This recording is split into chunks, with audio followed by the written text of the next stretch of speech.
नमस्कार मित्रों, मैं हूं डॉक्टर रामजी भाई। आपके लिए एक छोटी सी कहानी लेकर आया हूं। कहानी आपको अच्छी लगे तो लाइक, शेयर एवं सब्सक्राइब करें तथा घंटी अवश्य दबाएं। आइए कहानी का आनंद लेते हैं। वह भी एक दौर था जब हम लोग छोटे छोटे थे।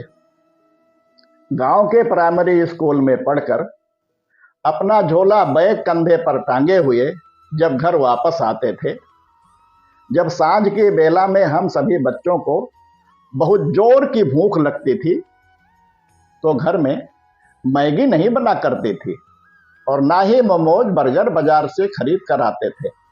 जब भी भूख लगती, माँ रसोई में जाकर कटोर दान से रोटी निकालकर नून सरसों का तेल चुपड़कर रोटी गोल करके हाथ में पकड़ा देती थी और हम लोग पूरे घर में घूम घूम कर कट्टा बनाकर बड़े चाव से खाते रहते थे। घर में रोटी तो 2 ही बार बनती थी, पर खूब ढेर सारी रोटियां बिना गिने बनाकर कटोरदान में रख दी जाती थी। जिसका जब खाने का मन होता, माँ निकालकर हर बार उसका स्वाद बदलकर बिना किसी बर्तन के ऐसे ही हाथ में पकड़ा दिया करती थी।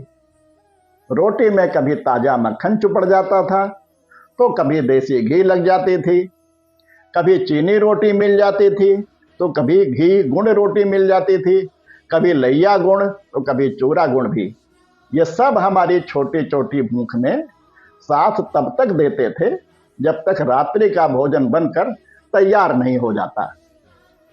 जब कभी माँ हम बच्चों पर बहुत खुश होती थी, तो गेहूं और चना उबालकर हम सब के लिए घुघुरी बना देती थी और दूसरी तरफ लहसुन, हरी मिर्च, धनिया का तीखा सा चटपटा नमक सिलबट्टे पर बटती, जिससे हम सब घर आंगन में घूमकर बड़े चाव से खाते थे।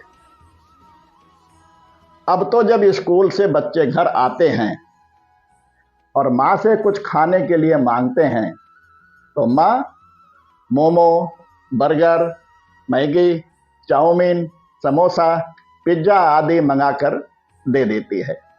इन सब चीज़ों ने बाजार में अपने पैर पसार लिए हैं। अब की पीढ़ी के बच्चे इन सब देसी चीज़ों के बारे में कुछ जानते भी नहीं होंगे, लेकिन फिर भी कभी कभी घर में कुछ यूं ही देसी चटपटी चीजें बनाया करें और बच्चों को टेस्ट करवाएं। क्या पता उन्हें भी पसंद आ जाए और वो मैदे की बनी मैगी, मोमो, बर्गर और चाउमीन, समोसा, पिज्ज़ा खाना कम कर दें, जिससे बच्चे दुनिया भर की बीमारियों से बचकर स्वस्थ भी रहेंगे और आपके कुछ पैसे भी बचेंगे। अगली बार फिर किसी नई कहानी के साथ आपसे भेंट होगी। तब तक के लिए सभी को नमस्कार।